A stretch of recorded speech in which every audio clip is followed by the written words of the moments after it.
Even as I'm debating with my colleagues about something, my mind, it is fixed on God. This and more Bible perspective, only on Adventist World Radio, powered by SID Media. Welcome to the Wholesome Living final feature of today's program. Come and check it out. We are live on SID Media, Facebook, as well as YouTube, and you can participate in the conversation from there. Send through whatever questions that you may have or comments on +277347033520. It is a WhatsApp number, and I'm excited to be joined this morning by the Independent Community Pharmacy Association. And yes, today we are looking at the work of a pharmacy, quite a big one. I'm sure you take note of what pharmacy does, what they get up to. And Jackie Mayman, who comes to us from there, is going to be sharing some of her thoughts as well as she just gets ready. So pharmacies are sometimes under immense attack for being great at giving pills, but what about the root cause for illness? That's one of the things that I think pharmacies do get in trouble quite a lot for. And this morning we want to look at pharmacy, which is going to be speaking for itself and answering our questions, what they can control and what is beyond them. Good morning, Jackie. How are you? Good morning, Millicent. I'm very well, thanks. And yourself? I'm very good, thank you. I'm excited to be speaking to you. Your audio sounds good when you speak, although there's a little bit of a rattle noise when you are now quiet. I'm not sure why. Okay. Yeah. But you sound very good. Thank you for accepting our invitation. I'm excited to speak to you. I'm equally excited to speak to you guys, especially about pharmacy, which is my passion. Oh, yeah. Oh, okay. Excellent. I think it's only fair that we start with definitions. So when we speak pharmacy, what exactly do we mean? So for me, pharmacy, it's a healthcare profession that is really focused on safe and effective, responsible use of medicines. And that's medicines from preventative medicines to treating medicines across the board. Pharmacists are involved from every step, from research, looking for new medicines, manufacturing them, distributing them, policy on medicines. And then, of course, what is my field is community pharmacy. So the pharmacists that actually deal with patients on a face-to-face basis every day. Okay. Because you said responsible use of medicine, I have I have to ask, I've got no choice, that whether pharmacy regards alternative medicine, like, I don't know, the natural kind of medication. Do you guys take that into cognizance as part of pharmacy?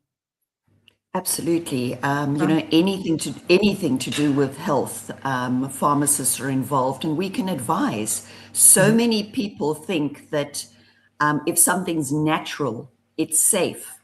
But arsenic is natural.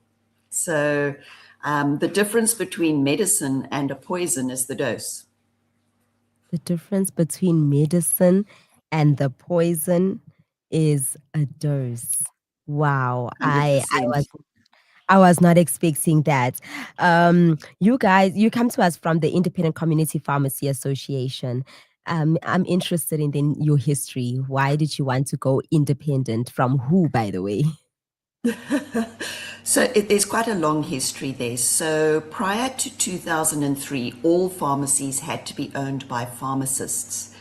Then ownership was opened. And of course, here in South Africa, you'll be very aware that the big corporate chains have come into pharmacy. So we've got lay ownership in the terms of JSE listed companies. And I'm not going to mention names, but the big chains. And then what happened was we'll have a chain of pharmacies that they may own 700-800 pharmacies. And as an independent owner, an entrepreneur, you're a single pharmacy. And in order for us to have a chance, we needed to get together. So the Independent Community Pharmacy Association was put together to represent those independent pharmacies as a collective. Okay. Very much the independent pharmacies are the pharmacies we found in rural areas, in townships. We're the small pharmacies in community. in communities, and we needed to have a voice as well, and we're the voice. Is it about, okay, I mean, the way you explained it, I'm thinking, so it's like they gatekeeping the industry, and you still want to be able to start your own business if you would like to. Would that be the only issue, or are there other No. issues? Yeah. Yeah, so very much so. We are an advocacy organization. We do believe that medicine is not a normal commodity. You know, it's not like salt and pepper or cigarettes. Okay. Medicines are incredibly important, and there's a lot of ethics. You said earlier, and you repeated what I said about responsible use of medicine. So there's also responsible sale of medicine. And, you know, I think a lot of what we do is making sure that first of all, that I'm going to call it a playing ground. I mean, medicine is not a playing ground, but to make sure that the playing ground is fair, is even. And, you know, if we see something going wrong, like, for instance, one of the corporates owning an entire supply chain and starting to manipulate the price of medicines, that's where we come in. And we had a landmark case in the Constitutional Court where we actually stopped that. And the Constitutional Court of this country agreed with ICPA that medicines are not a normal commodity and they need to be ethically and responsibly managed. Yeah. Because I mean, what's the point of good health when good health is so costly when a person is sick? I guess that's why prevention is better than cure if you can. Let's talk about then the significance of pharmacy in the context of healthy living. Lead us through, you know, what are the things that you guys would say to patients just to make sure that I don't have to see you again? Oh, yes. No. We love to see our patients again. And that is part of therapeutic outcomes monitoring. It's very important. So look, at its core, pharmacy is about ensuring that patients receive, and I call it the 5 R's, the right medicine at the right dose, at the right time, for the right condition, and with the right advice. And if you don't have those 5 R's, then things start going wrong. So not only are we medicine experts, and we don't just dispense, we screen prescriptions for safety and interactions. We advise on over-the-counter medicines. And I've already said to you, you know, just because something's natural doesn't mean it's safe. And before taking natural medicines, you do need to speak to your pharmacist if you're on other medications. We advise on screening and provide vaccinations, preventative health care. We manage chronic conditions. And here you were saying, should you go back to your pharmacist? Absolutely. If you're a diabetic or you've got hypertension, it is so important that you speak to your pharmacist and let us make sure that you're being treated to target. We educate patients on lifestyle diseases like smoking. I mean, smoking is not good for you. Come to your pharmacist. We can help you stop. Addiction. It could be something simple like people getting hooked on codeine-containing preparations. Anything. Pharmacists can help there as well. Alcohol. We monitor for side effects and treatment outcomes. But I think one of the most important things that pharmacists do is we are really very available. Accessible is the word I'm looking for, in that you can pop in, you don't need an appointment. Pharmacies are open long hours, they're even 24-hour pharmacies. You can go in and you can ask advice. If we don't know, we'll know where to refer you. I have to ask, because you've mentioned dosages more than once. Has there been a case where it has gone wrong and a pharmacist did not give the correct dosage? What happens in such a situation? Yes, you know, this is a pharmacist's worst nightmare. You know, after all, we are human, we're not AI. And we are, although I've learned that even AI can make Makes mistakes. mistakes, lots of them, yeah. Yes, but pharmacists can make mistakes. And, you know, sometimes they can be life-threatening. As with any healthcare profession, we're dealing with people's health. So it doesn't happen often. But when it does happen, say, for instance, the wrong dose is given, and we had recently one really bad case where a pharmacist couldn't read a doctor's handwriting. And we had 2 medicines. One was called Cytotec, which is it's used for abortions, termination of pregnancy. and the other one is cyclogest, which is actually used to maintain a pregnancy. It's a progesterone. And they got mixed up. And this was a young lady who had come in trying to maintain a pregnancy, and she was given cytotec. So here's an example of it was the right dose, it was the right time, but it was the wrong condition, and she lost her baby. Now, in this case, the what would happen there is that it gets reported to our statutory council. So you would report something like that to the South African Pharmacy Council, and it was a horrible case. The pharmacist was devastated. There was no intention. And, you know, I'm very pleased to say that the lady is fine. The pharmacist went through disciplinary action. But what we did as the ICPA, together with the Statutory Council, we went to SAHPRA, who looks after medicine. SAHPRA is the South African Health Products Regulatory Authority. And we actually got one of the medicines' names changed so that this doesn't help again. This kind of error is called sounds alike, looks alike. And so now it's got a completely different name. It is now called misoprostol, and you will never mistake it for cyclogest again. So you see, these kinds of things, when you report an error like this, something can be done to prevent it from happening again. Yeah, that's very scary. No suing happened? No suing happened, but unfortunately in this case, the pharmacist actually ended up taking his life. It was very sad. It was that No, bad? it was that bad. No, I mean, I don't think people realize that as pharmacists, we're also people, and we're a caring profession. We want to do good. And, you know, when something like this happens, it can eat you from the inside.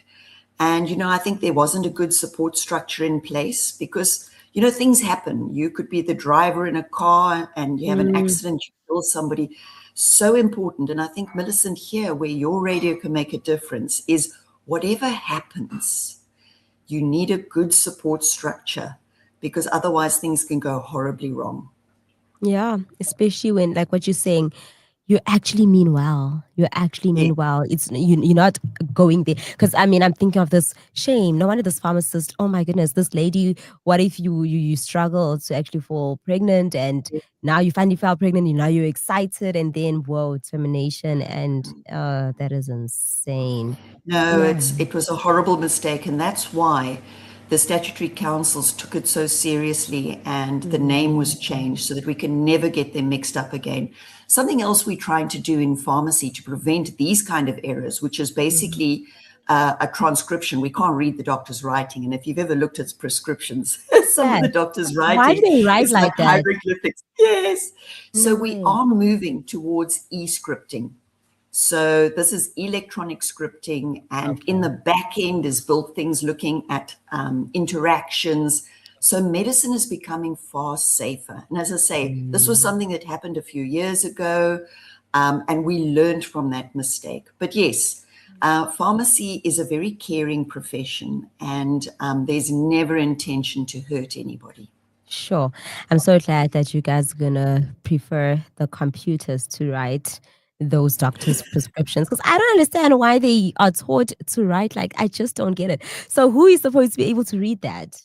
Well, you know, one of the things as a pharmacist we do have to do is not to guess. And I think that's why in this particular case, the pharmacist felt so bad, because perhaps we should have delayed the prescription or asked more questions and got hold of the doctor. Yes, to make sure about what it was. So in those few seconds where you thought, okay, I think it's this, we should never think, we need to know. And that's in life as well. Sometimes a few seconds can make a difference. Right? 100%. Sure. I'm sure you can hear, and maybe like me, you are devastated by some of the things that are being revealed this morning by Jackie, who comes to us from the Independent Community Pharmacy Association. Do you have any questions or contributions regarding the work of pharmacy? +2773 4703520 is our WhatsApp number that you are welcome to use to contribute accordingly. All right. The other thing that is a follow-up has to be what do you mean by Some things that are natural might not necessarily be safe. Maybe let's go through some practical examples of common ones. Okay.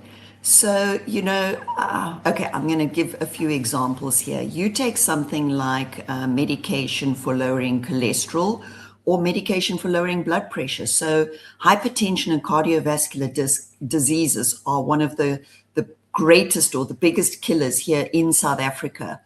And so there are many, many patients that take something called ACE inhibitors, which is for blood pressure, and statins, which are for lowering cholesterol. Now, a simple thing like drinking grapefruit juice together with these medications can inactivate them and make them less effective. Now, who would think that a simple thing like grapefruit juice, and very often somebody who's got high cholesterol is trying to lose some weight, because that is one of the advice, some of the advice we give when you find that you've got high cholesterol is less fat, eat healthy, lose weight. And a lot of people think grapefruit juice helps you lose weight. And so we get this combination, which makes the medication less effective. So your blood pressure can increase. So that's a simple one where, you don't think about something like grapefruit juice. Other ones, salmon oil, your omega-3s. So omega-3s are incredibly good for us. But, a lot of people think if one is good, then 3 must be really, really good. And so they take huge doses of these things. Yeah. And if you've got like some fibrillation in your heart and you're on blood thinners, these also help thin blood, which is why they're so good for us. But together with a blood thinner, you could end up with bleeding disorders.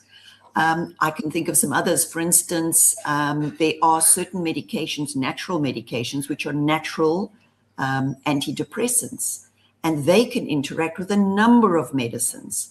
Yeah. So it is important. And as I said to you, something like arsenic. So in the olden days, microdoses of arsenic were considered a tonic, because in small doses it built up your immunity and things like that. So that's why I was saying to you that the dose makes the difference often between a medicine and a natural substance. Okay. Some of our strongest medicines actually come from nature. So the foxglove has got cardiac glycosides in it, and it actually makes up a medicine called digitalis, which is for heart failure. So if a child gets hold of a foxglove and eats it, it can kill you. But it's a medicine. Yeah, no. So, and it's these things that you just need to check before you take something to make sure that it is actually safe. Yeah. So okay. I don't know much about medicines, but would we say then the herbs are classified under like some of those things that sometimes maybe, and I feel like what I'm hearing you say is it depends on combinations, maybe be careful of this particular food. Everyone, I mean, if it was possible, everyone would have their own diet that they follow religiously if we would listen. And because we each have different conditions in our bodies. So it's maybe about combination as opposed to not healthy living necessarily. Because some people, my personal take is I feel like we are very nonchalant about how we live because we believe that pills will heal us. And I don't know if in the pharmacy world, it's meant that pills are supposed to be a lifestyle, part of your diet kind of thing. That is such a good point that you're putting across there. Because yes, you think now about this new weight loss drug, semaglutide. Am I allowed to say the trade name? No, maybe I shouldn't. Let me not say the trade name. We probably all know it. These new injections. The celebrity ones. The celebrity ones. So what that means is you can eat whatever you like, as much as you like, and you just use an injection and the weight falls off. But we forget that all medication has got side effects. Yeah. And this particular one in certain people can cause a type of thyroid cancer. Oh. So, to think that you can just eat whatever you like and then use an injection It was never intended for that. Medicine always has a risk-benefit ratio. So if you are morbidly obese and you've got diabetes, then the risk of this thyroid cancer is not as great as a risk as you dying from your condition. So we weigh up the benefit with the risk. So for a diabetic, these injections can be a lifesaver. They can really make somebody lose weight. Some diabetics, type 2 diabetics on these medications have actually cured their diabetes because the diabetes was brought on by the excess weight. And when they lost the weight, their pancreas recovered, the insulin resistance went away, and they were no longer diabetic. That is life-changing. But for somebody healthy, like maybe you and I, and we just think, oh, you know what, we need to shed 5 kilos. It's always nice to lose a few kilos, especially after the festive season, Christmas, we all ate too much. Yeah. We should not be looking to an injection to solve that problem. Okay. We should be learning to eat properly and do it in a responsible way that's sustainable. Because the problem with the injection is you don't change the way you're living. So you lose the weight, you stop using the injection, and it immediately comes back. And very often it comes back worse. So you gain even more weight, and then you get into a cycle. So, Millicent, if you had to check the average pharmacist, we don't take very many pills. We try and avoid pills because we know about the risks. Wow. Exactly. So it's about lifestyle. Stop smoking. Then you won't need to take all the inhalers and the things for emphysema. Don't use drugs, and then you won't have all the problems associated with those. Eat healthy, sleep, exercise, and everything in moderation, Millicent. And then hopefully you won't need the pills until something unforeseen happens. And then, yes, pills can be life-changing. They save lives, but they're not meant to help people that are not trying to help themselves. Oh yeah, I really appreciate your honest take on this, and the advice also that you're giving us about healthy living. At the end of the day, live a healthy lifestyle. Does medicine know, like this new drug that we're talking about that the celebrities are taking? Does medicine know yet what might eventually happen in the bodies of the people who are dragging themselves with this particular thing just to lose weight? Because most of them just look like they're about to fly away when the next hurricane comes. Well, exactly.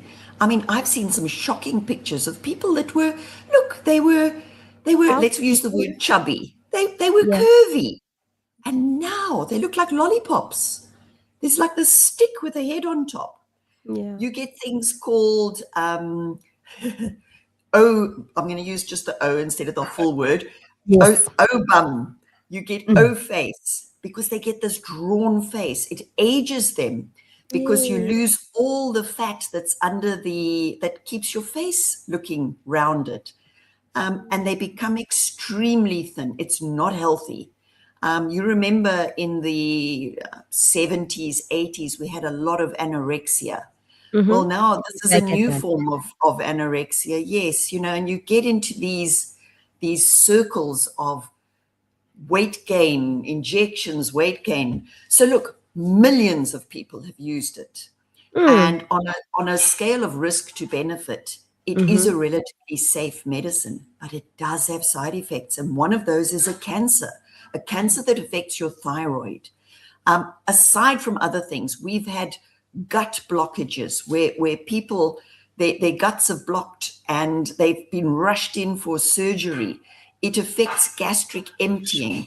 It was never intended for the average person to use for weight loss. It was meant to assist people In extreme cases. Yes, obese. So I'm guessing people like it also because it's a quick fix, with no work, and it sheds maybe in those areas. People, a lot of women struggle with their stomach, for example. So you might be small bodied, but you still have a little bit of a patch, and you just want to get rid of that little bump, And I'm guessing maybe one of the things is now you can look in the mirror and be like, oh, I'm ready for a bikini, without feeling any kind of shame about your body. But unfortunately, And then you go back to eating anyhow anyway.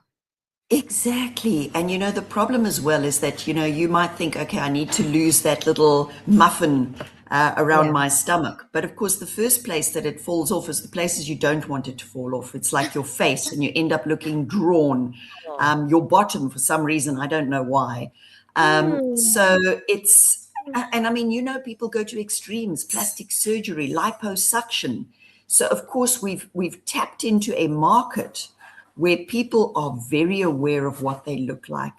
And Millicent, it's sad because if we all thin people, where's the variety in life? The spice of life is variety, yes. And we need cuddly people. And yeah, it's very sad if we all look the same and there's no differentiation. I don't think that is what the Lord intended for us to all look exactly the same. It's not right.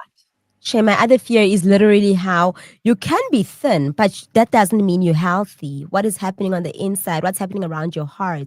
What's happening in your lungs? What's happening? You understand? So, like, you could eat anyhow and be like, "Oh, I don't gain weight," and so you live so unhealthy, but your insides are not happy.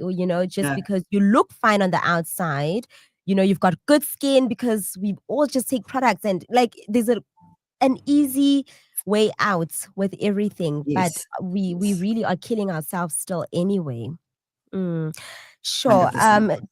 Jackie, in the context of Africa, pharmacy should still then be important. Hopefully, the more people become pharmacists and they join people like your organization, the less bullying we can get from the international community. Yes. No, absolutely. Millicent, when you asked me to speak, and I realized that there's a lot of youngsters listening here, and especially, I mean, you broadcast across Africa. And so should students in South Africa consider pharmacy as a career option? And I'm saying absolutely. Pharmacy is one of the most impactful and stable healthcare careers available. And here in South Africa, we need more pharmacists.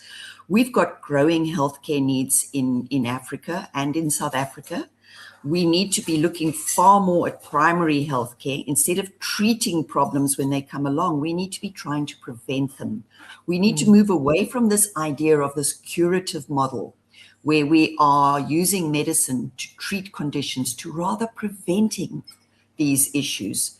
We need an increased focus on universal health coverage. So not just health for the rich and the people with access. And the way we do that is to get more pharmacists and embed them in the communities where they come from. There is such a need for medicine access and regulation in Africa. So, as a young pharmacy graduate, you've got so many spheres you can go into. There's community pharmacy, which I am. So we're at the coal face. There's industry, there's research, there's logistics, there's policy, there's advocacy. There's so much that the pharmacy graduate can go into. And in Africa, we need more pharmacists. So I would say to your youngsters out there, look at pharmacy and consider it a career option. You can do so much good as a pharmacist back in your communities, because healthcare, good health, shouldn't just be something that a few people have. It's a fundamental right. And something pharmacists can do is create awareness, not just sell pills, but do public health. So 100%. And that's what I'm passionate about. Oh, I love it. I can see it. You're oozing with that passion. And thank you so much, Jackie Mayman from the Independent Community Pharmacy Association, coming and representing that community to share a little bit more about the work that they do. And I'm so grateful for this conversation. Hopefully we shall really speak again in future. I think there's a lot of interesting nuances to engage about, Jackie. You have yourself a beautiful rest of the day, and may the Lord bless you with the work that you are doing. You. And you too, the very valuable work you're doing. Thank you very much, Millicent. God bless. Thank you so much. Adventist World Radio, SID Media.